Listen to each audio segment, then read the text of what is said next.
Teaching aptitude है उसमें level of teaching के क्वेश्चन पूछे गए थे, टीचिंग मेथड से पूछे गए थे, स्वयं प्रभा से पूछे गए थे। ठीक है, तो यहाँ पे आपको मैं एक बात बता देता हूँ। देखिए स्वयं प्रभा के अभी 34 चैनल है, पिछली बार क्या था 32 चैनल थे, लेकिन अभी 32 नहीं है, अभी 34 चैनल है। अगर आप यूजीसी नेट की तैयारी कर रहे हैं, एग्जाम देने जा रहे हैं, तो स्वयं प्रभा के 34 चैनल देख लीजिए। आपके पास जो भी बुक है उसमें आप देख लीजिए, चाहे वो फुली अपडेटेड है उसमें चेक कर लीजिए, अगर वहाँ पे 32 है तो वहाँ पे 34 को करेक्ट कर लीजिए। स्वयं प्रभा के 34 चैनल हैं। मॉर्निंग शिफ्ट की बात करें, देखिए टीचिंग एप्टीट्यूड में यहाँ पे लेवल ऑफ टीचिंग के क्वेश्चन थे, क्लासरूम कम्युनिकेशन का था और स्वयं का था। लेकिन इवनिंग की बात करें, यहाँ पे लेवल ऑफ टीचिंग सेम है, टीचिंग मेथड स्वयं प्रभा के यहाँ पे क्वेश्चन अटैच हो गए। उसके बाद देखिए रिसर्च एप्टीट्यूड की बात करें, हाइपोथेसिस के क्वेश्चन यहाँ फिर से पूछे गए हैं। सुबह नल हाइपोथेसिस का पूछा गया था, यहाँ पे रिसर्च टाइप पूछी गई है इवनिंग शिफ्ट में, और मॉर्निंग में रिसर्च मेथड पूछा गया था। देखिए यहाँ पे कॉम्प्रीहेंशन में जो टॉपिक्स था वो या तो कोविड-19 का था या पॉल्यूशन का था, यह भी क्लियर नहीं हो पाया। लेकिन सुबह की शिफ्ट में कोविड-19 का पूछा गया था कॉम्प्रीहेंशन, जो कि इजी लेवल का था। ठीक है, सो अगली बात करते हैं यहाँ पे। ठीक है, यूनिट 4, 5, 6 की। यूनिट 4 है इवनिंग शिफ्ट में देखिए कम्युनिकेशन का, यहाँ पे कम्युनिकेशन बैरियर से और कम्युनिकेशन टाइप से क्वेश्चन आया है। मॉर्निंग शिफ्ट में देखिए कम्युनिकेशन बैरियर से क्वेश्चन आया था।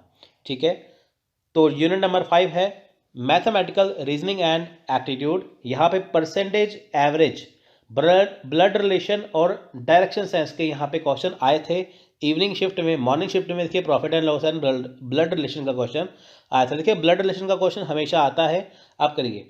मैथ रीजनिंग में अगर आपको चाहिए, देखिए ब्लड रिलेशन आपको करना है, परसेंटेज, एवरेज और रेशियो, ये 3 चैप्टर करने हैं, आपका मैथ आसानी से हो जाएगा। और इसी के बाद आपका DIV डाटा इंटरप्रिटेशन भी हो जाएगा। तो आप कंपैरिजन यहाँ पे कर सकते हैं इवनिंग शिफ्ट के और मॉर्निंग शिफ्ट के। देखिए यहाँ पे कंपैरिजन कर सकते हैं, आपको मैं बता रहा हूँ यहाँ पे। लॉजिकल रीजनिंग में देखिए प्रमाण और साइलोगिज्म के क्वेश्चन आए थे इवनिंग में। सुबह लॉजिकल रीजनिंग में अनुमाना और साइलॉग्स के क्वेश्चन यहाँ पे आए थे। ठीक है, ये कंपैरिजन इसलिए करके बता रहा हूँ क्योंकि देखिए ये जो टॉपिक बताए गए हैं आपको यहाँ से इतनी अच्छी प्रैक्टिस करनी है, क्योंकि देखिए घूम फिर के टॉपिक वही है। आप इसे अच्छे से कर लीजिए। मान लीजिए आपने कम्युनिकेशन बैरियर कर लिया, आपने प्रॉफिट एंड लॉस कर लिया, आपने साइलोगिज्म कर लिया, आपने टॉपिक्स अच्छे से कर लिए, क्वेश्चन कहीं से भी आ जाए तो आपका टॉपिक क्लियर होगा, आपका एग्जाम क्लियर हो जाएगा। यहाँ पे बात करते हैं यूनिट 7, 8 और 9 की। देखिए मॉडरेट लेवल का ही था सुबह भी और इवनिंग में भी। सुबह भी मॉर्निंग में मॉडरेट लेवल और इवनिंग में भी मॉडरेट लेवल, यानी कि ना ज़्यादा आसान ना ज़्यादा मुश्किल। इंफॉर्मेशन एंड कम्युनिकेशन टेक्नोलॉजी, यानी कि बात करते हैं ICT की। इवनिंग शिफ्ट में देखिए वायरस, कंप्यूटर और जनरल एब्रीविएशन। जनरल एब्रीविएशन का मतलब होता है फुल फॉर्म। ठीक है, फुल फॉर्म का क्वेश्चन था, कंप्यूटर से रिलेटेड था और वायरस का था। सुबह देखिए कंप्यूटर वायरस का क्वेश्चन था, फुल फॉर्म था वही, और वायरलेस डिवाइस इसके बारे में क्वेश्चन था, जैसे ब्लूटूथ वगैरह होती है वैसे। ठीक है, पीपल डेवलपमेंट एनवायरनमेंट, देखिए अभी पोल्यूशन से क्वेश्चन आया है, क्या क्वेश्चन था अभी क्लियर नहीं हो पाया। मॉर्निंग शिफ्ट में देखिए ओजोन लेयर का क्वेश्चन था और COP25 का क्वेश्चन था कि COP25 क्या है, और ओजोन लेयर से संबंधित क्वेश्चन था मॉर्निंग शिफ्ट में। ठीक है, तो इवनिंग शिफ्ट में ये वाला था।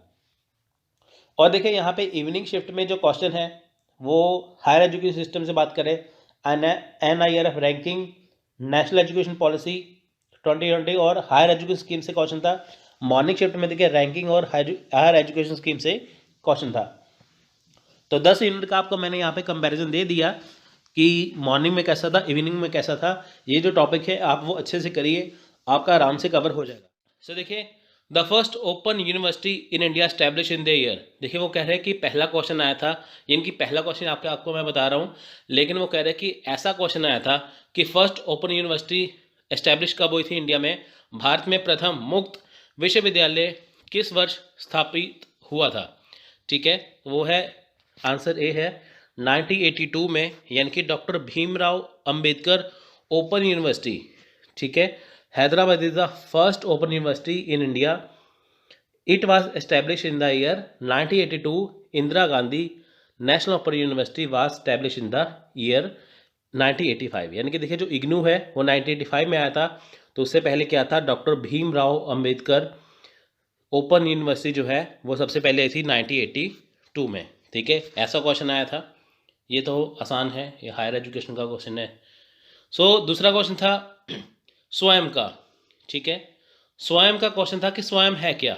आपको पता है कि स्वयं क्या है, एक ऑनलाइन पोर्टल है। तो ऐसे क्वेश्चन, ऐसे ऑप्शन थे यहाँ पे। ऑप्शन देखिए अलग हो सकते हैं, लेकिन आपको मैं यहाँ पे बताऊंगा इस हिसाब से ऑप्शन थे, ठीक है, जैसा स्टूडेंट ने बताया है।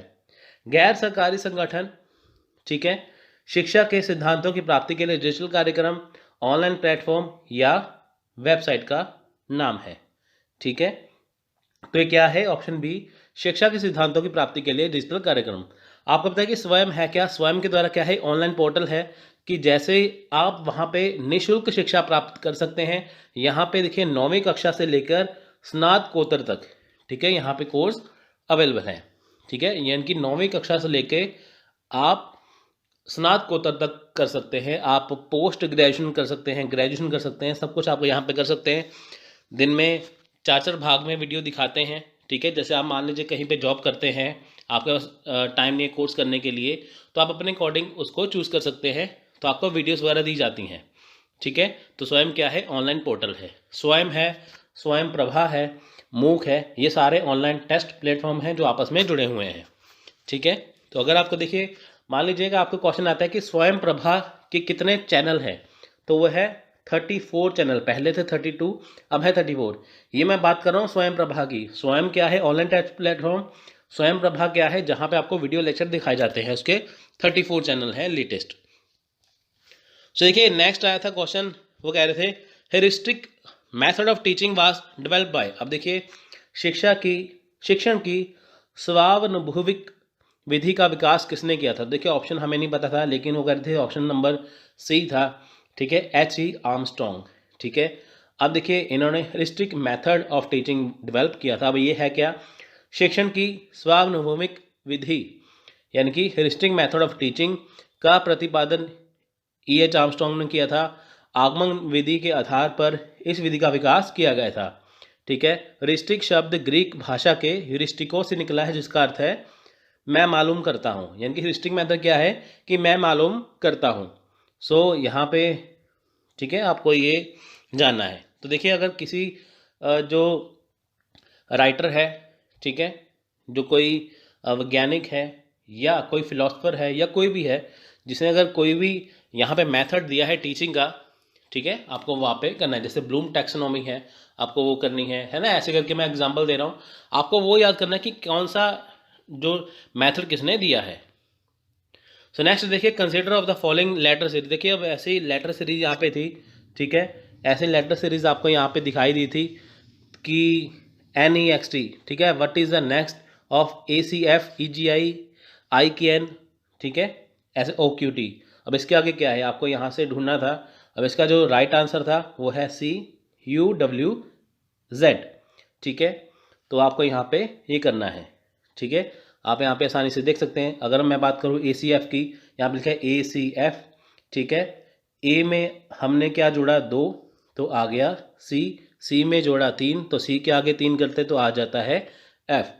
तो ऐसे करते देखिए सब में +2 +3 +2 +3 ऐसे कर करके एंड में क्या था कि जब यहाँ पे OQT में, ठीक है, +2 +3 जोड़ा गया तो आंसर आया UWZ। उसके बाद देखिए अष्टाध्यायी के लेखक कौन है। अष्टाध्यायी के लेखक कौन है, ये यूनिट नंबर 6 से क्वेश्चन है, ठीक है, लॉजिकल रीजनिंग से। सो यहाँ पे देखिए चाणक्य, जीवाग, पाणिनि, कात्यायन, तो आंसर है पाणिनि, ठीक है। ये क्या है, संस्कृत भाषा की सबसे प्राचीन विज्ञान एवं व्याकरण की पुस्तक है। सो देखिए नेक्स्ट क्वेश्चन है रिसर्च से। ये क्वेश्चन आगे पीछे हो सकते हैं, क्योंकि देखिए जैसा स्टूडेंट ने बताया मैं आपको बता रहा हूँ, ठीक है। हम इसमें 8-10 क्वेश्चन ही करेंगे, क्योंकि इतने ही हमें पता चल पाए हैं। बाकी क्वेश्चन तब पता चलेंगे जब एग्ज़ाम होने के बाद क्वेश्चन पेपर ऑफिशियली आएगा। सो देखिए a researcher attempts to evaluate the effect of method of feeding on anxiety proneness of children, which method of the research would be appropriate for this, ठीक है। यानी कि देखिए एक शोधकर्ता बच्चों की चिंता अनुमुखता पर पोषण विधि के प्रभाव का आंकलन करने का प्रयास करता है। कौन सी विधि शोध के लिए उपयुक्त होती है, तो इसकी है एक्स पोस्ट फैक्टो मेथड, कार्योत्तर पत्ती, ठीक है। उसके पे डी आंसर था, तो मैं आपको यहाँ पे बता रहा हूँ। तो एक्स पोस्ट फैक्टो था, ठीक है, ये क्या है, ये अप्रयोगात्मक शोध का प्रकार है। इसे है कि शोध से होता है जिसमें अनुसंधानकर्ता किसी प्रभाव के आधार पर उसके संभावित कारणों का पता लगाने की कोशिश करता है। ठीक है, संभावित कारण की यानी कि जो कार्य हुआ था वो क्यों हुआ, कैसे हुआ।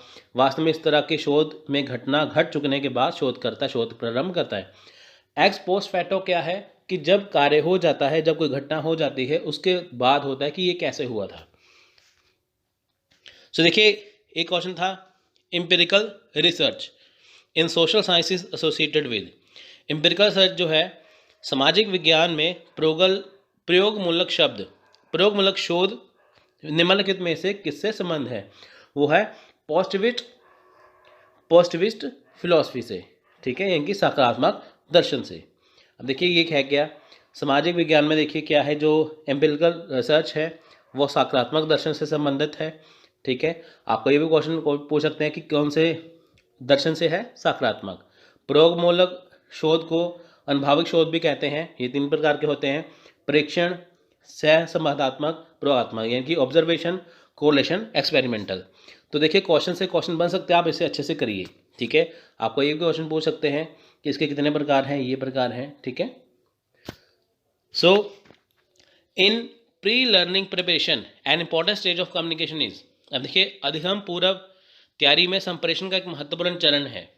ठीक है, प्री लर्निंग प्रिपरेशन में यानी कि समझने से पहले, ऐसा क्वेश्चन था। तो इसमें क्या है कि देखिए आंसर इसका है information acquisition and it's processing, यानी कि सूचना अर्जन तथा उसका प्रक्रमण। अब देखिए प्री लर्निंग यानी कि जब आपने लर्निंग करनी है किसी चीज़ की, उससे पहले की जो प्रेपरेशन होती है, ठीक है, वो क्या है, वो उसका चरण क्या होता है, वो होता है इन्फॉर्मेशन एक्विजिशन एंड प्रोसेसिंग। यानी कि जब आपने कोई चीज़ पढ़नी है, जैसे मान लीजिए आप यूजीसी नेट की तैयारी कर रहे हैं, आपको तैयारी करने से पहले क्या करना होगा, आपको इन्फॉर्मेशन कलेक्ट करनी होगी, आपको सूचना का अर्जन करना होगा। उसके बाद फिर आप स्टडी करेंगे, आप स्टडी मटेरियल लेके आएंगे। ठीक है, सो ऐसे क्वेश्चन आए थे। इस वीडियो का PDF लेने के लिए ज्वाइन करिए फ्री टेलीग्राम चैनल, लिंक आपको डिस्क्रिप्शन में मिल जाएगा।